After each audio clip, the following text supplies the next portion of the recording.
आज का ये जो सेशन है इसमें हम लोग रिकर्सन के बारे में जानेंगे। देखिए, रिकर्सन के ऊपर ये पूरा का पूरा सेशन करने का जो मेरा उद्देश्य है वो सिर्फ और सिर्फ इतना है कि रिकर्सन को लेके बहुत सारे स्टूडेंट्स जो है कंफ्यूज रहते हैं। तो इस सेशन को सुनने के बाद बहुत सारी प्रॉब्लम्स जो है वो सॉल्व हो जाएगी। चलिए शुरू करते हैं। देखिए, जो ये रिकर्सन है वो डिवाइड एंड कॉन्कर अप्रोच के ऊपर काम करता है। डिवाइड एंड कॉन्कर अप्रोच बोलने का मतलब क्या है? तो डिवाइड एंड कॉन्कर अप्रोच बोलने का मतलब ये है कि मान लीजिए कि आपको किसी ने कोई प्रॉब्लम दिया और कहा कि इसका सॉल्यूशन मुझे बताओ, और आपको उस प्रॉब्लम का सॉल्यूशन नहीं पता है। तो आपने सोचा कि क्यों न इस प्रॉब्लम को छोटे छोटे प्रॉब्लम्स में हम बांटें, और तब तक बांटे जब तक कि हमको कुछ ऐसी प्रॉब्लम न मिल जाए जिसका सॉल्यूशन मुझे पता हो। और आप बड़े प्रॉब्लम को छोटे छोटे सब प्रॉब्लम्स में बांटते हुए चल रहे हो, और अचानक से आपको एक ऐसा छोटा प्रॉब्लम मिला, सब प्रॉब्लम मिला जिसका सॉल्यूशन आपको पता है। जैसे ही आपको सॉल्यूशन मिलता है, आप प्रॉब्लम को फर्दर पार्टीशनिंग करना आप बंद कर देते हो, प्रॉब्लम का डिवीजन बंद कर देते हो, सब प्रॉब्लम्स में कन्वर्ट करना बंद कर देते हो, और जो सॉल्यूशन आपको मिला है उस सॉल्यूशन को आप लेके धीरे धीरे ऊपर की तरफ चलते हो, और आपको प्रॉब्लम का ओरिजिनल प्रॉब्लम का सॉल्यूशन मिल जाता है। ये जो अप्रोच है कंप्यूटर साइंस में बहुत ही धड़ल्ले से इस्तेमाल होता है, और इसको बोलते हैं डिवाइड एंड कॉन्कर अप्रोच। तो अगर आपसे कोई पूछे कि रिकर्सन जो है वो किस प्रॉब्लम के, किस प्रिंसिपल के ऊपर काम करता है, तो आपका जवाब होगा कि रिकर्सन जो है वो डिवाइड एंड कॉन्कर अप्रोच के ऊपर काम करता है। चलिए आगे चलते हैं।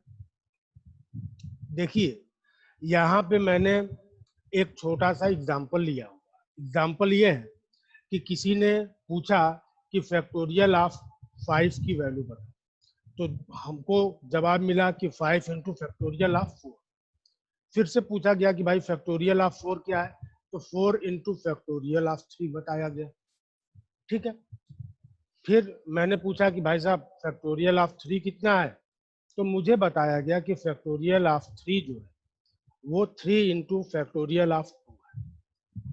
फिर मैंने पूछा कि भाई फैक्टोरियल ऑफ 2 कितना है? तो सामने से जवाब आया कि 2 इंटू फैक्टोरियल ऑफ 1। फिर मैंने पूछा कि भाई साहब फैक्टोरियल ऑफ 1 कितना है? तो जवाब मिला 1 इंटू फैक्टोरियल ऑफ 0। यहाँ तक आप देखिए स्लाइड में, यहाँ तक आप स्लाइड में अगर देख रहे हैं यहाँ तक, तो प्रॉब्लम का सॉल्यूशन प्रॉब्लम के टर्म में मिल रहा है। फैक्टोरियल ऑफ 5 का सॉल्यूशन फैक्टोरियल ऑफ 4 के टर्म में मिला है। फैक्टोरियल ऑफ 4 का सॉल्यूशन फैक्टोरियल ऑफ 3 के टर्म में मिला है। फैक्टोरियल ऑफ 3 का सॉल्यूशन फैक्टोरियल ऑफ 2 के टर्म में मिला है। फैक्टोरियल ऑफ 2 का सॉल्यूशन फैक्टोरियल ऑफ 1 के टर्म में मिला है। फैक्टोरियल ऑफ 1 का सॉल्यूशन फैक्टोरियल ऑफ 0 के टर्म में मिला है। लेकिन जैसे ही मैंने पूछा कि भाई साहब फैक्टोरियल ऑफ 0 कितना है, तो मुझे जवाब दिया गया कि फैक्टोरियल ऑफ 0 1 है। यहाँ पे प्रॉब्लम का सॉल्यूशन प्रॉब्लम के टर्म में नहीं मिला है। फिर से जरा गौर करिए, फैक्टोरियल ऑफ 0 की वैल्यू मुझे 1 बताई गई है, और ये जो वैल्यू है यहाँ पे प्रॉब्लम का सॉल्यूशन प्रॉब्लम के टर्म में नहीं मिल रहा है। ठीक है, मतलब मुझे सॉल्यूशन मिल गया, और जैसे मुझे फैक्टोरियल ऑफ 0 की वैल्यू मुझे पता चली, अब मैं फैक्टोरियल ऑफ 1 कैलकुलेट कर सकता हूँ। फैक्टोरियल ऑफ 1 अगर कैलकुलेट हो गया तो factorial of 2, factorial of 3, factorial of 4, factorial of 5 का मैं सॉल्यूशन प्राप्त कर सकता हूँ। ये जरा देखिए, तो ये जो ऊपर से नीचे की तरफ एरो लगा हुआ है ये बता रहा है कि कैसे हमने बड़े से प्रॉब्लम को छोटे छोटे सब प्रॉब्लम्स में बांटा है, और तब तक बांटा है जब तक कि मुझे सॉल्यूशन नहीं मिला।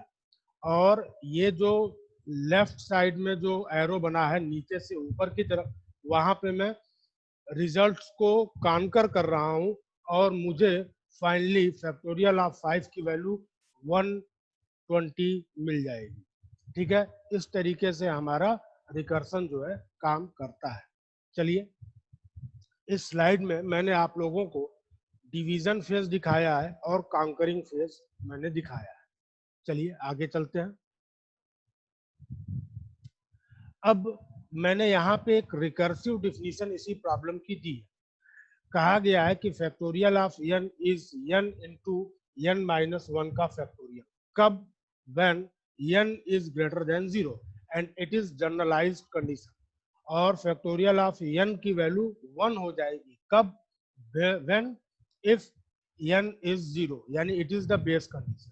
ठीक है, देखिए, तो मैंने नीचे लिखा हुआ इस बात को कि here we give the solution of a problem in terms of problem. Problem का सॉल्यूशन प्रॉब्लम के टर्म में मिल रहा है। तो कहां पे मिलेगा? तो ये मिलेगा जनरलाइज कंडीशन। बस बेस कंडीशन में प्रॉब्लम का सॉल्यूशन प्रॉब्लम के टर्म में नहीं मिलेगा। मैं फिर से इस बात को रिपीट कर रहा हूं। आगे हम लोग देखेंगे भी कि किसी भी रिकर्सिव सॉल्यूशन के पास दो कंडीशन होती है। एक को बोलते हैं जनरलाइज कंडीशन और एक को बोलते हैं बेस कंडीशन। जनरलाइज कंडीशन वो कंडीशन जहां पे प्रॉब्लम का सॉल्यूशन हमको प्रॉब्लम के टर्म में मिलता है। बेस कंडीशन वो कंडीशन जहां हमको प्रॉब्लम का सॉल्यूशन प्रॉब्लम के टर्म पे नहीं मिलता है। प्रोग्रामेटिकली अगर हम बात करें तो हम ये कहेंगे कि जनरलाइज कंडीशन में फंक्शन अपने आप को कॉल करता है, बेस कंडीशन में फंक्शन अपने आप को कॉल नहीं करता है। ठीक है, चलिए आगे आइए। जनरलाइज कंडीशन, जिसके बारे में पिछली स्लाइड में हमने बात की। जनरलाइज कंडीशन कौन सी कंडीशन? तो वो कंडीशन जहां पे प्रॉब्लम का सॉल्यूशन प्रॉब्लम के टर्म में दिया जाता है। बेस कंडीशन वो कंडीशन जहां पे प्रॉब्लम का सॉल्यूशन प्रॉब्लम के टर्म में नहीं दिया जाता है। यानी कोई भी रिकर्सिव सॉल्यूशन अगर आप बना रहे हो तो उस रिकर्सिव सॉल्यूशन में दो कंडीशन होती है। पहली होती है जनरलाइज कंडीशन और दूसरी होती है बेस कंडीशन। ठीक है, आगे वाली स्लाइड जो है कुछ और इंफॉर्मेशन आपको देगी। जैसे मैंने यहाँ पे बताया है कि कन्वर्जन इज मस्ट। कौन सा कन्वर्जन भाई मस्ट है? तो जनरलाइज कंडीशन बेस कंडीशन में कन्वर्ट होनी चाहिए। जनरलाइज कंडीशन बेस कंडीशन में कन्वर्ट होनी चाहिए। ठीक है, अगर ये कन्वर्जन फेल हो जाए, मतलब हमारा जनरलाइज कंडीशन कभी भी बेस कंडीशन में कन्वर्ट ना हो पाए, तब क्या होगा? तब जो हमारा रिकर्सन है वो इनफाइनाइट हो जाएगा। तब वो क्या हो जाएगा? इनफाइनाइट हो जाएगा। और प्रोग्रामेटिकली हमने क्या बोला है कि when a function calls itself is known as recursion. तो रिकर्सन बेसिकली किस फेज में होगा, किस कंडीशन में होगा? तो आंसर है कि रिकर्सन हमेशा अकर करेगा जनरलाइज्ड केस। ठीक है, आगे आइए। अब रिकर्सन को हम लोगों ने कैटेगराइज किया है। यहाँ पे हम लोग रिकर्सन को कैटेगराइज कर रहे हैं। कैसे कैटेगराइज कर रहे हैं? तो कॉलिंग के बेसिस। देखिए, कॉलिंग के बेसिस पे हम लोग रिकर्सन को दो तरीके से कैटेगराइज करते हैं। एक को बोलते हैं डायरेक्ट रिकर्सन और एक को बोलते हैं इनडायरेक्ट रिकर्सन। डायरेक्ट रिकर्सन और इनडायरेक्ट रिकर्सन। डायरेक्ट रिकर्सन कब होगा? जब फंक्शन अपने आप को कॉल करेगा। जब फंक्शन अपने आप को सीधे कॉल करेगा हम बोलेंगे कि इट इज डायरेक्ट रिकर्सन। और इनडायरेक्ट रिकर्सन की बात उठेगी। कब उठेगी? तो इनडायरेक्ट रिकर्सन की बात तब उठेगी जब हम मान लीजिए कि आपके पास कोई एक फंक्शन है एबीसीडी। एबीसीडी अपनी बॉडी में एम एन ओ को कॉल कर रहा है और एम एन ओ जो है एबीसीडी को कॉल कर रहा है। अगर ऐसा कुछ होगा हम लोग बोलेंगे it is the case of indirect recursion. आगे आइए, देखिए डायरेक्ट रिकर्सन क्या है? If a function calls itself it is known as direct recursion. This results in a one step recursive call. The function makes a recursive call inside its own function body. ठीक है, मतलब मैंने कहा कि function मान लीजिए कोई है आपके पास एबीसीडी अपनी बॉडी में अपने आप को कॉल कर रहा है। तो ये जो एग्जांपल है, ये जो कॉलिंग का तरीका है, ये जो रिकर्सन है, this recursion is known as direct recursion. ठीक है, चलिए यहाँ मैंने स्क्वायर कंप्यूट करने के लिए डायरेक्ट रिकर्सन बताया है। अगर x की वैल्यू 0 है तो रिटर्न x, एल्स देखिए रिकर्सन हो रहा है। ठीक है, और मैंने यहाँ बताया है कि this is the base condition and this is the generalize condition. आगे आइए, अब मैंने यहाँ पे इनपुट दिया है 31 और 31 का स्क्वायर हमको मिला है। ध्यान दीजिए यहाँ पे स्क्वायर अपने आप को कॉल कर रहा है। This square is calling itself in its own body. It means कि it is the case of direct recursion. Direct recursion वो रिकर्सन जहाँ पे फंक्शन अपने आप को सीधे कॉल करेगा। ठीक है, अब मैंने यहाँ पे इनडायरेक्ट रिकर्सन की बात की। इनडायरेक्ट रिकर्सन क्या है? जब फंक्शन अपने आप को डायरेक्ट कॉल नहीं करता है। देखिए यहाँ पे दो फंक्शन है, foo1 और foo2, दो फंक्शन है। ठीक है, देखिए मैंने foo1 को बनाया है। If n is less then 20, अगर n की वैल्यू 20 से कम है, n हमारा एक ग्लोबल वेरिएबल है, तो मैंने यहाँ पे एक मैसेज दिया है foo प्रिंट्स। ठीक है, foo कुछ वैल्यू को प्रिंट करेगा। किसको प्रिंट करेगा? तो n को प्रिंट करेगा, और n में क्या करेगा? इंक्रीमेंट कर देगा, और फिर किसको कॉल करेगा? foo1 is calling to foo2, foo1 is calling to foo2। ठीक है, और अगर ये कंडीशन फॉल्स होती है तो foo1 कुछ भी नहीं करेगा। ठीक है, आगे आइए, यहाँ पे हमने बात की है foo2 की। foo2 में भी हमने लिखा है कि अगर n की वैल्यू लेस देन 20 है तो क्या होगा? foo2 n की वैल्यू को प्रिंट करेगा, n में इंक्रीमेंट करेगा और foo1 को कॉल करेगा। यानी foo1 foo2 को कॉल कर रहा है और foo2 foo1 को कॉल कर रहा है। अगर ये कंडीशन फेल होती है, if n is greater then 20, ठीक है, तो इस केस में न तो foo1 न तो foo2 कोई काम करेंगे। ध्यान दीजिए यहाँ पे एल्स में मैंने सीधे लिखा है रिटर्न। ठीक है, यानी foo1 और foo2 कब एक दूसरे को कॉल करेंगे? तो एक दूसरे को foo1 और foo2 तब कॉल करेंगे when n is less than equal to 20। अगर n की वैल्यू ग्रेटर देन 20 है, उस केस में foo1 और foo2 कभी एक दूसरे को कॉल नहीं करेंगे। ठीक है, और यहाँ पे मैंने किसको कॉल किया है? तो मैंने यहाँ पे कॉल किया है foo1 को। foo1 कॉल होगा, foo1 किसको कॉल करेगा? foo2 को। foo2 किसको करेगा? foo1 को। foo1 foo2 foo2 foo1 ऐसे चलता रहेगा। और कब तक चलता रहेगा? जब तक कि n की वैल्यू जो है 20 से छोटी होगी। ठीक है, 20 या 20 से छोटी होगी, तब तक foo1 और foo2 एक दूसरे को कॉल करते रहेंगे। This is the case of indirect recursion. यहाँ पे आपके पास चॉइस है, you have choice here. Instead of calling foo1 you can also call foo2। आपके पास चॉइस है। क्यों? क्योंकि अगर आप foo1 को कॉल कर रहे हो तो foo1 foo2 को कॉल करेगा, foo2 foo1 को कॉल करेगा, और ये कॉलिंग चलती रहेगी, एक चेन रिएक्शन बन जाएगा, चलता रहेगा। कब तक?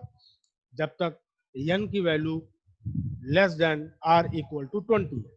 इसलिए मैंने कहा कि यहाँ पे आपके लिए चॉइस है, you can call foo2 also instead of calling foo1 in the main. ठीक है, आगे आइए, यहाँ पे मैंने क्या किया है? यहाँ पे मैंने फैक्टोरियल को कैलकुलेट किया है। देखिए ये जो कोड है, यहाँ पे मैंने जो टर्नरी ऑपरेटर होता है उसका मैंने इस्तेमाल किया। मैंने क्या लिखा है?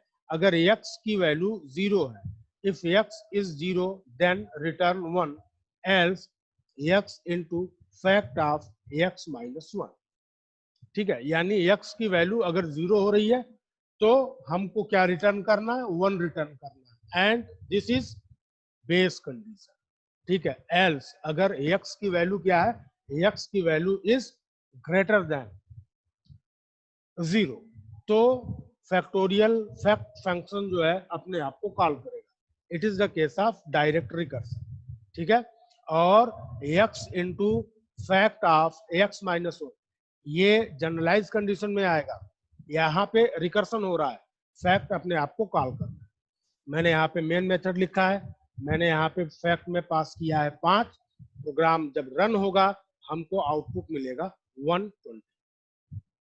चलिए, फिबोनाची सीरीज की बात हो रही है। हम लोगों को पता है फिबोनाची सीरीज, पहला फिबोनाची नंबर होता है 0, दूसरा फिबोनाची नंबर होता है 1, और बाकी के जो फिबोनाची नंबर होते हैं वो अपने पीछे के नंबर के सम के बराबर होते हैं, अपने ठीक पीछे के। जैसे अगर मैंने कहा कि तीसरा फिबोनाची नंबर क्या होगा, तो तीसरा फिबोनाची नंबर क्या होगा, तो दूसरा फिबोनाची नंबर और पहले फिबोनाची नंबर का जो सम होगा वो हमको तीसरा फिबोनाची नंबर मिलेगा।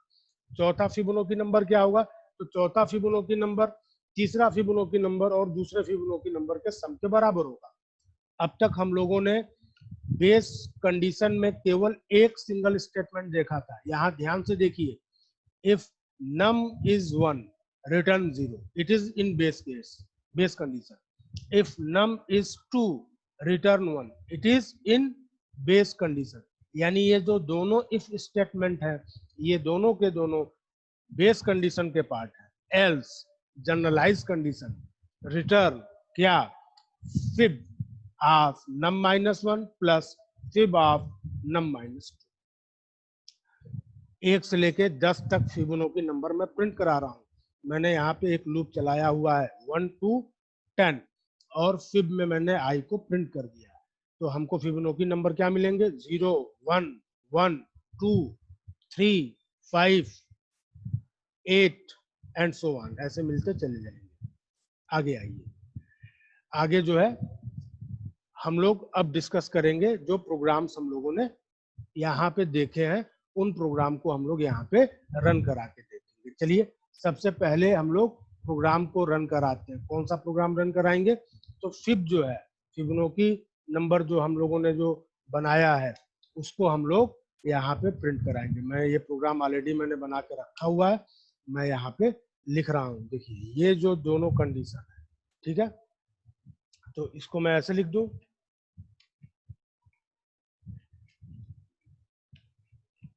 both if are in base condition, ठीक है। else किस में है, तो else is representing the generalized condition, ठीक है। चलिए इसको रन कराते हैं।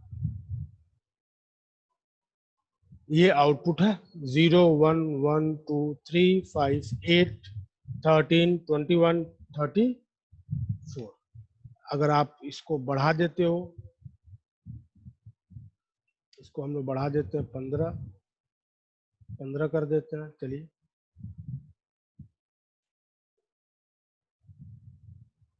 ठीक है, इसको 20 कर दिया जाए। देखिए, इसको 25 कर दिया जाए। अब देखिए, ये रेंज के बाहर हो गया, इसी वजह से ये वैल्यू निगेटिव आ रही है। चलिए, अब एक एक स्टेप को देख लेते हैं।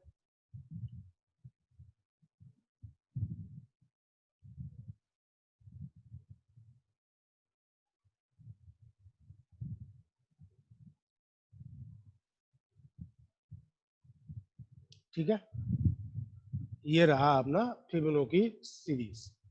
चलिए, अब हम लोग आते हैं दूसरे प्रोग्राम पे, वो है फैक्ट। ये फैक्ट है, एक एक लाइन देखते हैं।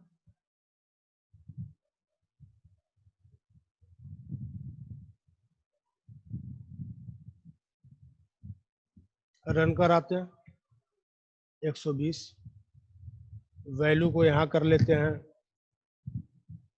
8, देखिए रेंज के बाहर चला गया, निगेटिव वैल्यू मिल रही है। इसको कर लेते हैं 7,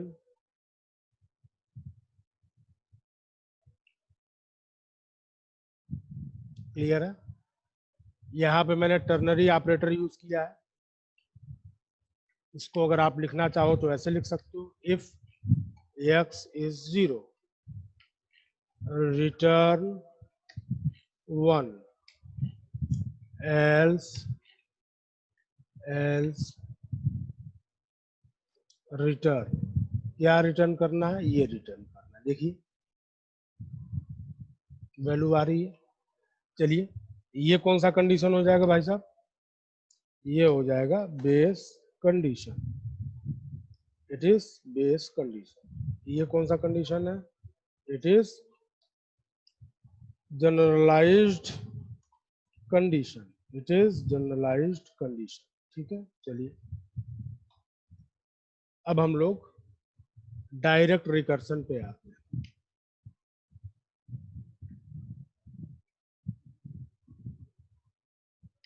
दिस इज डायरेक्ट रिकर्सन, जहां पे हमने स्क्वायर कंप्यूट किया था। रन कराते हैं। ठीक है, 31 का स्क्वायर, हम आउटपुट चेंज कर देते हैं, इनपुट चेंज करते हैं। This is 30। चलिए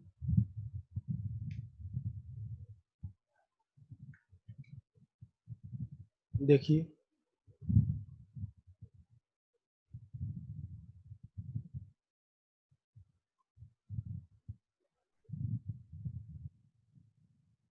ये जो रिकर्सिव केस लिखा गया है, basically it is generalized condition.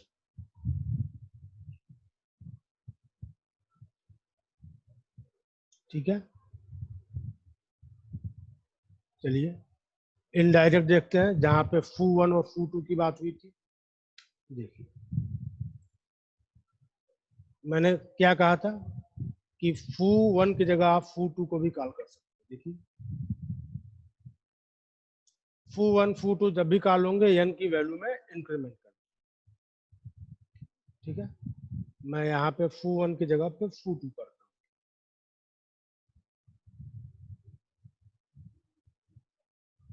देखिए अंतर देखिए, foo2 कॉल हुआ तो सबसे पहले foo2 प्रिंट करेगा n की वैल्यू। देखिए foo2 प्रिंट्स 0, तो foo2 से स्टार्ट हुआ और foo2 पे खत्म हुआ। क्यों? क्योंकि 20 इवन नंबर है ना। अब देखिए मैं इसको 1 करता हूँ, foo1 से शुरू हुआ और foo1 पे खत्म हुआ। ठीक है, चलिए एक एक स्टेप देख लिया जाए।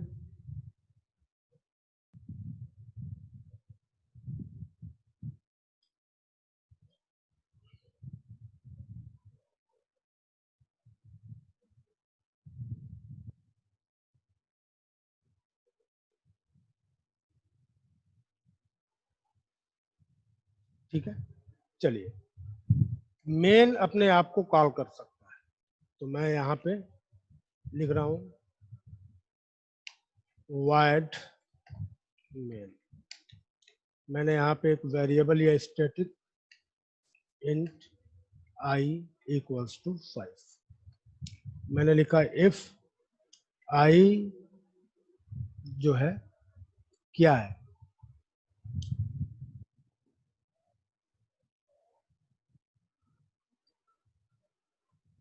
I is not equal to 0, तो मैं यहाँ पे मैसेज दे दूँ printf main is calling itself। फिर I की वैल्यू एक कम कर दी जाए और यहाँ पे मेन को कॉल कर लिया जाए। ठीक है,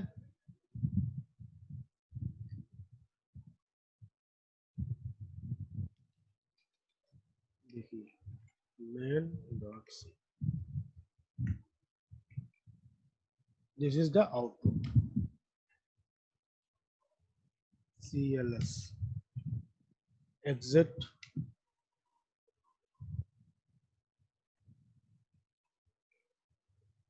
देखिए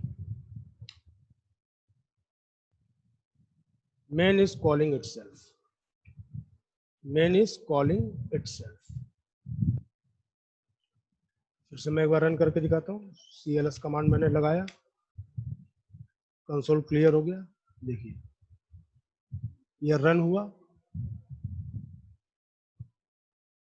मेन इज कॉलिंग इटसेल्फ। कितनी बार कॉल किया मेन ने अपने आप को? 5 बार।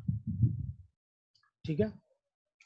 अगर हम लोग ये स्टैटिक नहीं लगाते तो क्या होता है, जब भी मेन अपने आप को दोबारा कॉल करता है, हमको एक वेरिएबल हमको फिर से हमारे पास आ जाता है नया आई, जिसकी वैल्यू होती 5, कंडीशन हो जाता है क्या? फेल। और ये हो जाता है इनडायरेक्ट, वो हो जाता है इनफाइनाइट रिकर्सन हो जाता है। ठीक है। स्टैटिक कीवर्ड लगाए हैं इसलिए देखिए स्टैटिक कीवर्ड का यूज क्या है। स्टैटिक कीवर्ड का यूज बेसिकली तब हम लोग करते हैं जब कॉन्जिक्यूटिव फंक्शन कॉल के बीच में हम लोग किसी वेरिएबल की वैल्यू को परसिस्ट कराना चाहते हैं। ठीक है। देखिए अब मैं इसको हटा दूं, मैंने स्टैटिक हटा दिया। ठीक है। चलिए पहले एक बार ये कोड पूरा मैं आप लोगों को दिखा दूं। देखिए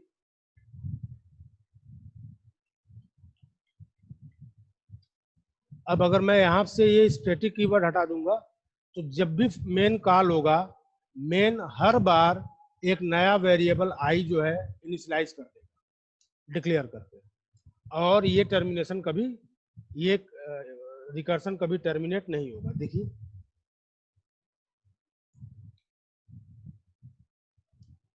कब टर्मिनेट होगा? देखिए सबसे लास्ट में लाइन है एबनॉर्मल प्रोग्राम टर्मिनेशन। जब प्रोग्राम एग्जीक्यूट होता है तो पीछे जो है बैकग्राउंड में कंपाइलर एक स्टैक बनाता है। जब वो स्टैक ओवरफ्लो की कंडीशन में आएगा, देन एंड ओनली देन क्या होगा? हमारा प्रोग्राम टर्मिनेट होगा। और ये टर्मिनेशन कैसा होगा? एबनॉर्मल। चलिए एक बार मैं फिर से इसको कंसोल क्लियर कर लेता हूँ, मैं बाहर आता हूँ और मैं अब इस प्रोग्राम को दोबारा रन कराता हूँ। देख लीजिए पहले इस प्रोग्राम में क्या चेंज हुआ है। स्टैटिक कीवर्ड मैंने हटा दिया है। सबसे नीचे वाली लाइन देखिए, एबनॉर्मल प्रोग्राम टर्मिनेशन। ठीक है। Abnormal program termination. अगर ये लाइन अगर आपको नहीं दिख रही है तो मैं दिखाने की कोशिश करता हूँ यहाँ से। CLS